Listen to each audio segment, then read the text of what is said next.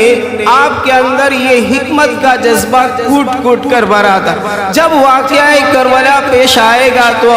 ہمیں معلوم ہو جائے گا کہ آپ نے کتنی حکمت کے ساتھ حق بات سمجھاتے ہوئے کسی بھی شکل میں کسی بھی صورت کے اندر جنگ ختم ہو جائے اور جنگ نہ چھیڑی جائے اور جنگ نہ ہو، یہ آپ کی انتہا تک کوشش رہی۔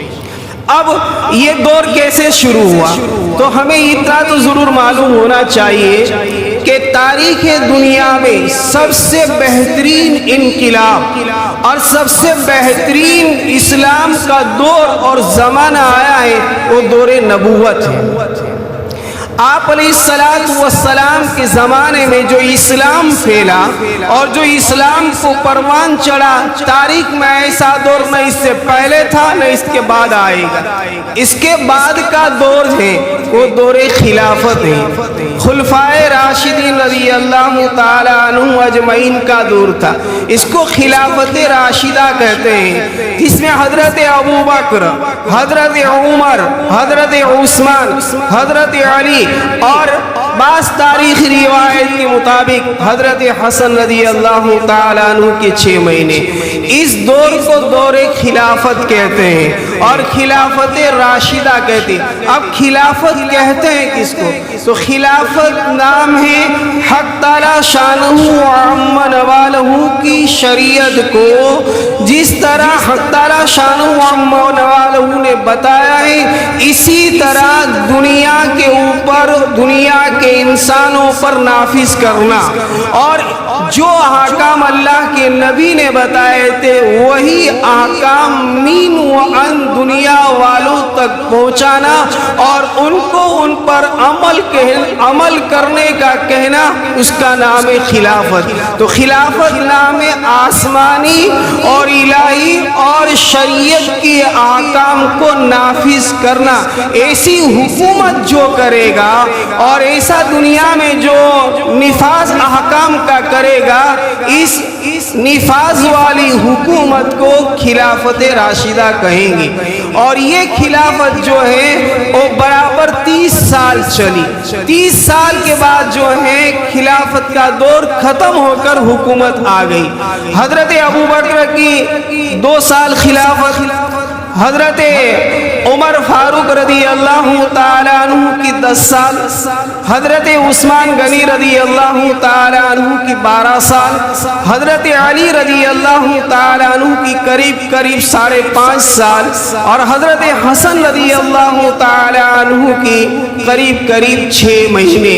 یہ کل ملا کر 30 سال ہوتے ہیں۔ اس 30 سال کو خلافت راشدہ کہتے ہیں۔ ان 30 سالوں کے اندر اللہ رب العالمین نے ان صحاباؤں سے دنیا میں اسلام کا کام لیا اور ان کی زمانے میں ان کی حکومت کے زمانے میں اور ان کی خلافت کے زمانے میں اسلام کو بہت بڑا پروان چڑھا۔ حضرت علی رضی اللہ تعالیٰ عنہ کی شہادت کے بعد آپ کے فرزند ارجمند حضرت حسن رضی اللہ تعالیٰ عنہ کی خلافت 6 مہینہ چلی۔ اس کے بعد حضرت امیر معاویہ رضی اللہ تعالیٰ عنہ سے مصالحت کر کے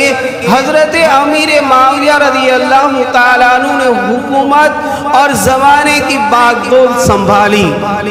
اب یہاں سے خلافت راشدہ بدل جاتی ہے اور حکومت میں آ جاتی ہے۔ حکومت اور خلافت میں فرق کیا ہے؟ تو جیسے میں نے عرض کیا کہ خلافت کسے کہتے ہیں، اب حکومت کو سمجھ لیجئے۔ حکومت کہتے ہیں اپنی طاقت کے بل بوٹے پر، اپنی طاقت کے زور پر لوگوں پر احکام کو نافذ کرنا،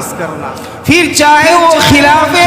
شریعت ہو یا چاہے شریعت کے مطابق ہو، چاہے اس میں کمی آئے یا کمی نہ آئے، اس سے کوئی سروکار نہیں۔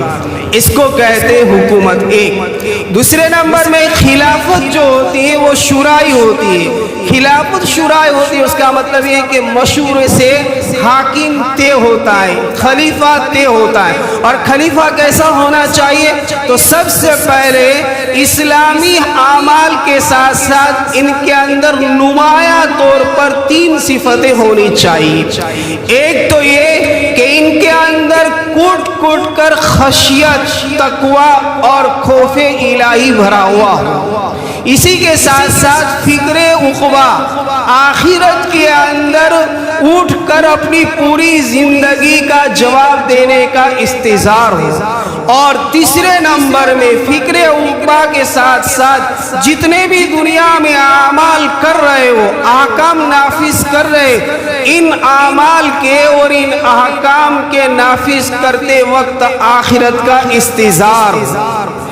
ایسے بڑے آدمی کو، جو ایسے وقت میں جو آدمی حکومت سنبھالتا ہو، اس کو کہیں گے خلیفہ۔ اب ان کے اندر یہ صفات میں اگر کمی ہے یا شورائی کے خلاف یعنی مشاورت سے مجلس شورا کے بنا پر کوئی امیر متعین ہو گیا، کوئی حاکم متعین ہو گیا، تو اس کو خلیفہ نہیں کہیں گے، اس کو امیر کہیں گے، اس کو بادشاہ کہیں گے، اس کو راجہ کہیں گے۔ اور جو آدمی ان صفات کے ساتھ ہو کہ خوف الہی بھی ہو، فکر عقبہ بھی ہو، اور آخرت کے اندر اٹھنے کا استحضار بھی ہو، اور اس کے ساتھ جو آدمی حکومت کرتا ہو، اس کو خلیفہ کہیں گے۔ تو یہ حضرت حسن تک تو برابر چلتی رہی۔ حضرت امیر معاویہ رضی اللہ تعالیٰ عنہ کا زمانہ یاد رہے، جتنے بھی صحابہ کرام رضوان اللہ تعالیٰ علیہم اجمعین، چاہے ان سے کچھ بھی تقصیریں ہوئی ہو، ان کی کوتاہیاں ہوئی ہو، اجتہادی غلطیاں ہو گئی ہو،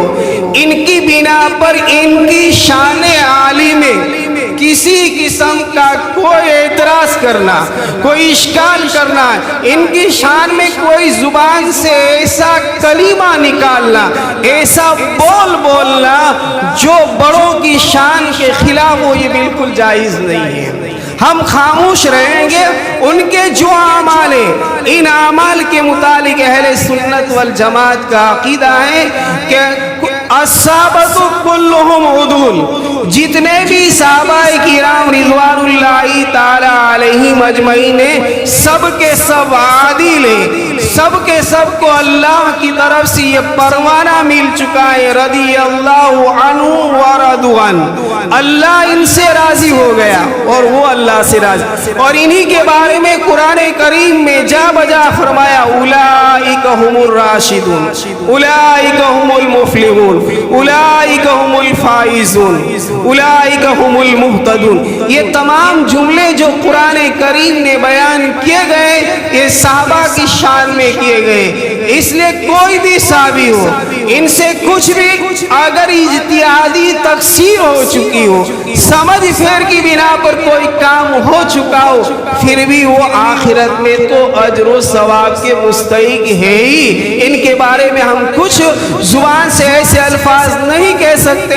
کہ انہوں نے ایسا کیا، انہوں نے ایسا کیا۔ وہ تمام کے تمام ہدایت یافتہ تھے، یہ تمام کے تمام اللہ کے نبی کی صحبت یافتہ تھے۔ اور آپ نے خود صحابہ کے بارے میں یوں فرمایا، اصحابی کالنجوم بأیہم اقتدیتم اہتدیتم، میرے صحابہ آسمان کے ستاروں کے مانند ہیں، جس کسی کے بھی صحابی کے نقش قدم پر تم چلو گے تو تم منزل مقصود تک پہنچ جاؤ گے، ہدایت کی راہ پالو گے اور ہدایت کے راستے پر تم ہو لو گے۔ اس لیے صحابہ کی شان میں ہم گستاخی نہیں کر سکتے اور نہ کچھ بول سکتے، لیکن چونکہ کربلا کا واقعہ ہے تو اس میں کچھ باتیں ایسی آئے گی جو ہماری سمجھ میں ایسا ہوگا کہ ایسا ہونا چاہیے، ایسا ہونا چاہیے، لیکن تقدیر الہی کے فیصلے ہوتے ہیں، اور جو تقدیر الہی کے فیصلے ہوتے ہیں وہ تو کسی نے کسی سے ہو کر ہی رہتے ہیں۔ الغرض حضرت امام حسن رضی اللہ تعالیٰ عنہ نے حضرت امیر معاویہ رضی اللہ تعالیٰ عنہ سے مصالحت کر لی، پھر حضرت امیر معاویہ رضی اللہ تعالیٰ عنہ نے حکومت کی باغدور سنبھالی. اور یاد رہے حضرت امیر معاویہ رضی اللہ تعالیٰ عنہ وہ صحابی ہیں کہ نبی پاک صلی اللہ علیہ وسلم کے زمانے میں وہی لکھا کرتے تھے, جبرائیل تشریف لاتے تھے, تو جتنے بھی کاتب وحی تھے اس میں سے ایک حضرت امیر معاویہ رضی اللہ تعالی عنہ بھی ہیں. اسی کے ساتھ آپ کی نسبتی برادر بھی ہوتے, آپ کے سالے بھی ہوتے, اس لیے کہ آپ کی بہن یعنی حضرت امیر معاویہ کی بہن ام حبیبہ یہ نبی پاک صلی اللہ علیہ وسلم کے گھر میں آپ کی زوجہ محترمہ تھی. اس کے ساتھ تیسرے نمبر میں آپ نے حضرت امیر معاویہ کے لیے دعا کی تھی کہ اے اللہ ان کو ہدایت یافتہ بنا اور ان کے ذریعے سے ہدایت پھیلا. تو یہ اولئک هم الراشدون میں داخل ہیں, لیکن انہوں نے جو حکومت کی ہے وہ خلافت سے ہٹ کر کی, اپنی طاقت کے بل بوٹے پر نظام حکومت نافذ کیا. اور حضرت امیر معاویہ رضی اللہ تعالیٰ عنہ کی حکومت کے زمانے میں تقریباً آپ کی حکومت 20 سال رہی ہے, اور اس 20 سال میں اسلام جو پھلا اور پھولا اور اسلام کے اندر جو آبادی ہوئی اور اسلام کی فتح اور نصرت ہوئی وہ بھی ایک تاریخ کا پس منظر ہے. اور اتنی بہترین 20 سال حکومت کی کہ آپ کی حکومت کے زمانے میں کوئی انتشار نہیں ہوا, کوئی گڑبڑی نہیں ہوئی, اور برابر اسلام پھیلتا رہا اور امن و امان کا گہوارہ بڑھتا گیا, کوئی انتشار نہیں ہوا. لیکن جب حضرت مغیرہ ابن شعبہ رضی اللہ تعالیٰ عنہ آپ کے پاس تشریف لائے, اور یہ مغیرہ ابن شعبہ رضی اللہ تعالیٰ عنہ بھی بہت ہی جلیل القدر صحابی ہیں. وہ صحابی ہیں جنہوں نے شجر بیعت کیا تھا, درخت کے نیچے آپ کے ہاتھ پر بیعت کی تھی, اور ان تمام کو آپ نے جنت کی بشارت سنائی تھی. حضرت مغیرہ ابن شعبہ آپ کے پاس تشریف لا رہے ہیں اور کہہ رہے ہیں اے امیر معاویہ, خلافت کا دور بہت دور ہو چکا ہے اور ابھی اسلام میں نئے نئے لوگ آ رہے ہیں, اب معلوم نہیں آپ کے بعد کیا حال ہوگا,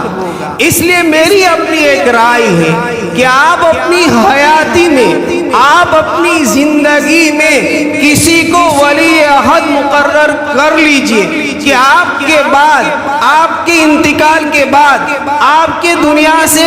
پردہ فرمانے کے بعد یہ آپ کی نشست پر, یہ آپ کی حکومت پر بیٹھ کر آپ کی باغدور سنبھال لیں. تو آپ کسی کو اپنا نائب متعین کر دیجئے, اپنا خلیفہ متعین کر دیجئے, اور کسی کو ولی عہد مقرر کر دیجئے. حضرت امیر معاویہ رضی اللہ تعالیٰ عنہ کو جب حضرت مغیرہ ابن شعبہ رضی اللہ تعالیٰ عنہ نے مشورہ دیا, آپ سوچ رہے کیوں؟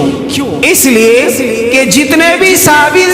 آپ سے پہلے بھی ہیں, حضرت ابو بکر سے لے کر حضرت حسن تک, کسی نے بھی اپنے زمانے میں کسی کو ولی عہد مقرر نہیں کیا تھا, کسی نے اپنا نائب نہیں بنایا تھا. وہ شورا سے ہی ہوتا تھا, مشاورت ہوتی تھی, مشورہ ہوتا تھا, پھر جو ان میں بڑا ہوتا تھا, جو اس صفات کے ساتھ متصف ہوتا تھا, صحابہ ان کو خلیفہ بنا دیتے تھے. اب یہ جو ولی عہد مقرر ہونے جا رہے ہیں اور ولی عہد مقرر کر رہے, یہ خلفائے راشدین کی رائے سے ہٹ کریں, تو حضرت امیر معاویہ نے جلدی سے طے تو نہیں کیا, لیکن چونکہ بہت ہی دور اندیش آدمی تھے, بہت ہی حکمت والے آدمی تھے, جب 10 سال اپنی حکومت کے ہو گئے اور امیر معاویہ کو مغیرہ ابن شعبہ نے جب مشورہ دیا تو آپ کی حکومت کے 10 سال پورے ہو چکے تھے. تو آپ نے کہا کہ اے امیر معاویہ آپ متعین کر دیجئے, اس لیے کر دیجئے کہ اسلام پھیل رہا ہے اور بڑے بڑے صحابہ جا ملے ہیں اللہ کو, انتقال کر چکے, اور اب کے بعد کا دور نہ معلوم کیسا دور آئے گا اور کتنے فتنے آئیں گے, تو کہیں نہ کہیں اسلام پر آنچ نہ آئے اور کہیں جنگ ایسی نہ چھیڑ جائے جس کی بنا پر مسلمانوں کے اندر قتل و قتال ہو جائے اور جنگ و جدال ایسی ابھر جائے کہ پھر میان کے اندر تلواروں کا سنبھالنا مشکل ہو جائے، اللہ کے واسطے آپ اپنے زمانے میں اپنی طاقتیں، پرامن ماحول ہے، پوری اطمینان ماحول ہے، کوئی انتشار نہیں ہے، آپ ولی عہد متعین کر دیجیے۔ لہذا حضرت امیر معاویہ رضی اللہ تعالیٰ عنہ نے جو کام کیا وہ صحابہ نے، خلفائے راشدین نے نہیں کیا تھا، یہ کام آپ سے ہوا، اس میں انتشار ہوا۔ اب وہ کام کیا ہے؟ تو یہ کام یہ ہوا کہ آپ نے اپنے بیٹے یزید کو ولی عہد مقرر کر دیا، جو حضرت امام حسین رضی اللہ تعالیٰ عنہ کی شہادت کا واقعہ اسی سے ہوا۔ اب یزید کو جب ولی عہد مقرر کیا، آپ حیات تھے، کوئی فتنہ اس وقت تو نہیں، چونکہ مرنے کے بعد وہ بیٹھنے والے تھے۔ اب جب ولی عہد متعین کیا تو اس وقت کبار صحابہ موجود تھے، بڑے بڑے صحابہ موجود تھے، چنانچہ حضرت عبداللہ ابن عباس، حضرت عبداللہ ابن عمر، حضرت عبداللہ ابن ابو بکر، حضرت عبداللہ ابن زبیر اور حضرت حسین رضی اللہ تعالیٰ عنہ اور بھی دوسرے صحابہ موجود تھے۔ اور یزید کو جب ولی عہد متعین کیا تو تھوڑا سا فتنے جیسا اختلاف اور انتشار ہوا کہ کبار صحابہ ہوتے ہوئے اپنے بیٹے کو اپنا نائب بنانا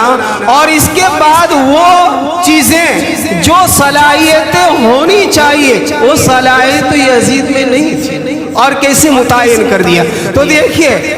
نیت اللہ ہی بہتر جانتے ہیں حضرت امیر معاویہ کی کیا تھی، ہم کسی کی نیت پر کبھی حملہ نہیں کر سکتے، ان کی نیت یقیناً صحیح ہوگی، لیکن بیٹے کے اندر آپ کے انتقال کے بعد جو فساد اور جو فتنہ پھیلا یہ حضرت امیر معاویہ کو معلوم نہیں تھا۔ اگر معلوم ہوتا تو یزید کو آپ اپنا والی اور اپنا ولی متعین نہ کرتے، لیکن بعد میں جو فتنہ ان سے ہوا وہ حضرت امیر معاویہ رضی اللہ تعالیٰ عنہ کے علم میں نہیں تھا۔ آپ کی نیت صاف تھی اور آپ کا جو ولی عہد متعین کرنا تھا وہ اس لیے تھا کہ بڑے فتنے سے امن مل جائے اور کہیں ایسا نہ ہو جیسے حضرت علی رضی اللہ تعالیٰ عنہ کے 5.5 سال خلافت کے گزرے۔ آپ کے زمانے میں بہت بڑی بڑی جنگیں ہوئی، جنگ جمل آپ کے زمانے میں ہوئی، جنگ صفین آپ کے زمانے میں ہوئی، تو حضرت علی کے ساتھ حضرت امیر معاویہ کے سامنے یہ معلوم تھا کہ حضرت علی کے زمانے میں بڑی بڑی جنگ ہوئی ہیں اور قریب 1 لاکھ سے زیادہ مسلمان شہید ہوئے ہیں، تو میرے انتقال کے بعد کہیں ایسا فتنہ نہ پھیل جائے اور کہیں ایسی جنگ و جدال نہ چھیڑ جائے کہ جس کی بنا پر پھر مسلمانوں میں جنگ شروع ہو جائے۔ تو آپ نے حضرت امیر معاویہ رضی اللہ تعالیٰ عنہ نے اپنے بیٹے یزید کو خلیفہ متعین کر دیا، ولی عہد متعین کر دیا۔ ولی عہد کہتے ہیں کہ میرے مرنے کے بعد یہ حکومت سنبھالے گی۔ اب جب انہوں نے حکومت سنبھالی اس کے بعد جو انتشار ہوا وہ اتنا سنگین ہوا کہ تاریخ کبھی بھول نہیں سکتی۔ اسی میں مظلوماً حضرت امام حسین رضی اللہ تعالیٰ عنہ کا واقعہ پیش آیا۔ انشاءاللہ العزیز آئندہ اس پر بات کہیں گے۔ اللہ رب العالمین ہم تمام کو صحابہ کرام رضوان اللہ تعالیٰ علیہم اجمعین کی عظمت دل و جان سے کرنے کی توفیق نصیب فرمائے۔ وآخر دعوانا الحمدللہ رب العالمین۔